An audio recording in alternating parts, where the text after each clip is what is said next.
Tonight, the federal government is looking for ways to challenge Texas's restrictive abortion law. U.S. Attorney General Merrick Garland making that announcement yesterday, saying violence against anyone seeking an abortion in Texas will not be tolerated. Department officials are working with the FBI and Texas attorneys to enforce the so-called FACE Act, which bans people from threatening or blocking someone from getting reproductive services. 1 in 7 Texans are struggling to put food on the table, and that includes college students. It's one reason the University of Texas at San Antonio created the Roadrunner Resource Room. Our Amber Hughes takes us there for an inside look. In a surprising move, CDC Director Rochelle Walensky overruled her own advisory panel to offer Pfizer's booster shot to a larger group of people. They include folks who could be exposed to COVID on their job, people aged 65 and older, residents in long-term care facilities, and adults with underlying health conditions. But how will the booster process work, and how soon can eligible folks get it? Let's bring in Rannon Sheen for some of those answers. He is the lead pharmacist at Tarrytown Pharmacy in Austin. Rannon, great to have you with us. I want to jump right in.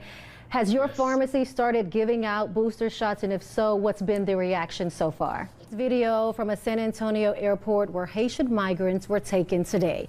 More than 300 were flown back to Haiti yesterday, and more flights are expected later this week. These migrants have been sheltering under this bridge in Del Rio. There were more than 14,000 migrants waiting there Saturday. This year marks the 20th anniversary of the September 11th terrorist attacks. A group of cyclists is traveling cross-country in honor of the firefighters who lost their lives that day. They share the meaning behind all the miles with Jenna Jordan.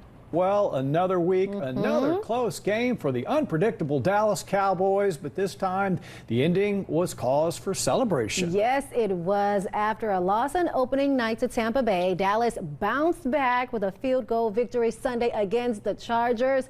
And it was due in part to kicker Greg Zuerlein. He overcame his shaky performance last week to deliver on a 56-yard field goal, giving Dallas a 20-17 victory.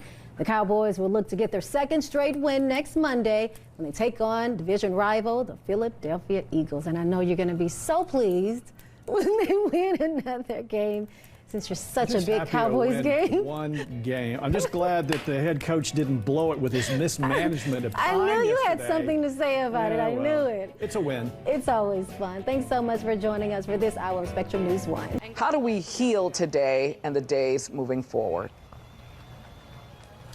In terms of healing, I think that will have to be a personal decision and a personal effort.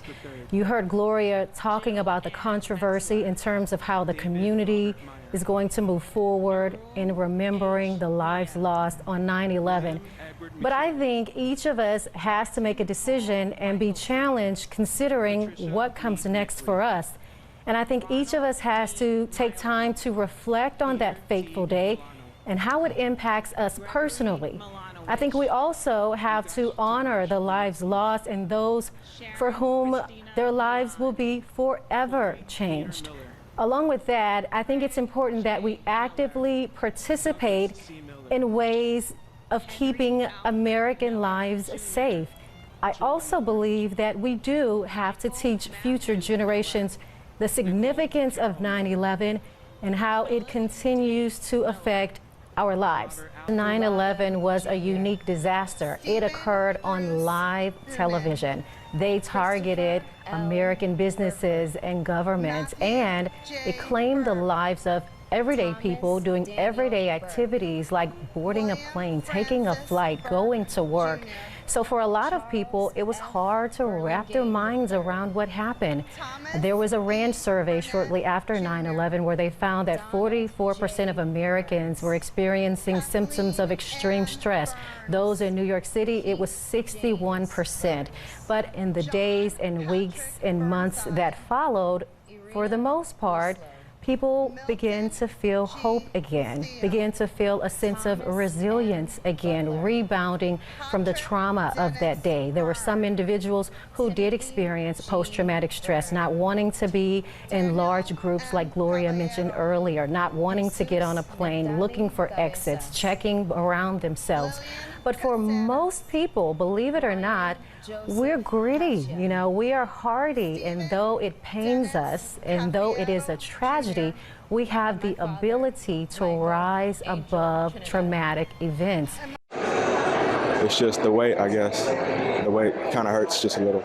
Matthew Lord talking about life without a father.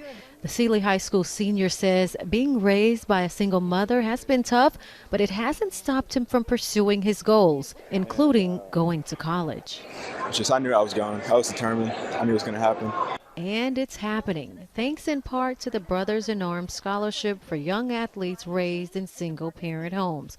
That's a scholarship between Texas Longhorn legend Vince Young, Houston Texans QB Deshaun Watson, NFL Hall of Famer Warren Moon, and Heisman Trophy winner Andre Ware, who were all raised by single mothers. It's gratifying. It really is. It's exciting for me to reach back and help those that grew up like in a similar manner that I did with a single parent household. It's an effort other Texans are noticing and support. I think it's a beautiful thing. You know, there are a lot of kids out here that feel that because of their circumstances and the way they're growing up and the house they may live in, that certain things wouldn't be afforded to them. But it's beautiful to see real sports legends, even somebody that's currently doing this thing like a Deshaun Watson, showing them that just because you come from a certain lifestyle and a certain upbringing, that you can't have the world in your hands. Matthew found out he won the scholarship during a phone call from his football hero, Vince Young. He just told me he liked my story, and it was awesome.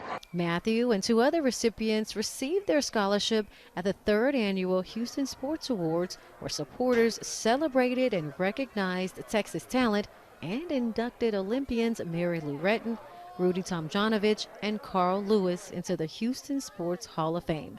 Lewis had this message for Matthew. Dream and just don't stop until it's absolutely cannot happen. Something Matthew plans to do. He says seeing so many athletes at the awards show who overcame adversity motivates him to do the same. Sky's the limit. You can do whatever you put your mind to, no matter the circumstance. You just got to have your mind set on a goal and get to it.